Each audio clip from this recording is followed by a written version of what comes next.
जर तुम्ही आमचं YouTube चॅनल सबस्क्राईब केलं नसेल तर कृपया सबस्क्राईब करा व ताज्या घडामोडी जाणून घेण्यासाठी बेल आयकॉनला क्लिक करा।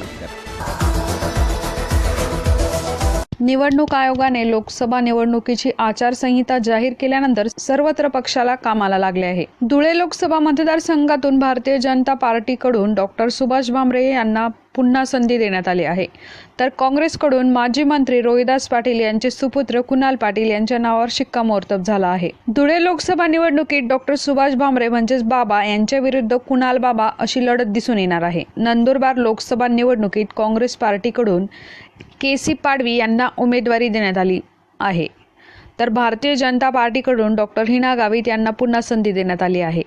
गावित विरुद्ध पाडवी अशी काटेकी टक्कर या निवडणुकीत दिसून येणार आहे। 2014 साली माजी मंत्री माणिकराव गावित विरुद्ध डॉक्टर हिना गावित यांच्यात लढत दिसून आली होती।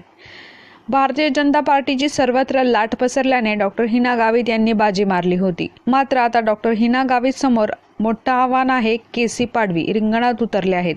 जनतेचा कौल कुणाच्या बाजूने जाईल हे पाहणं गरजेचं आहे। मीडिया लाईव्हसाठी रफिक शेख, साक्री, धुळे।